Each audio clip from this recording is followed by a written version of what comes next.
ဟုတ်မင်္ဂလာပါမျိုးတို့ကြီးကျွန်တော်ကြီးပိုင်ရွှေတို့အားစနေရက်တလ2026ကနေပြီးတော့16ရက်တလ2026အထိ90ရာခိုင်နှုန်းတေချာတဲ့ကဏ္ဍကျွန်တော်ပြောပြပေးမှာဖြစ်ပါတယ်အရင်တစ်ပတ်ကထွက်ခဲ့တဲ့ကဏ္ဍတွေကိုအခြေခံပြီးတော့ကဏ္ဍ၈ခွက်ထုတ်ပေးမှာဖြစ်ပါတယ်အဲ့ဒီကဏ္ဍ၈ခွက်ထဲကနေပြီးတော့အနည်းဆုံး2ခွက်တေချာပေါက်မှန်မယ်လို့ခန့်မှန်းထားပါတယ်ဗျအဲ့ဒီကဏ္ဍတွေကတော့1 2 6ခွန်4 5 90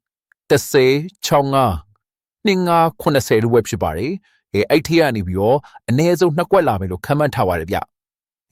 နေ့စဉ်ညထွက်လာတဲ့ကဏ္ဍတွေကနေပြီးတော့ကျွန်တော်6ကြိမ်အနည်းဆုံးမှန်မယ်ကီးတစ်ခုပြောပြပေးမှာပဲ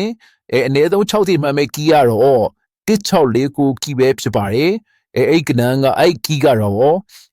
အနည်းဆုံး6ကြိမ်မှန်မယ်ကီးဖြစ်ပါတယ်ကျွန်တော်နေ့စဉ်နဲ့အမျှနေ့တိုင်းမှန်နေတဲ့ကီးကိုလည်းတရက်ချင်းစီတင်ပေးသွားအောင်မှဖြစ်တဲ့အတွက်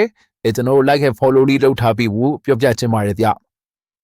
အားလုံးငွေကြေးစင်ပြီးပြီးတော့ပျော်ရွှင်တဲ့ဘဝကိုပိုင်ဆိုင်နိုင်ကြပါစေလို့ကျွန်တော်ကိပိုက်ရွှေတို့ဆုတောင်းပေးပါတယ်ဗျ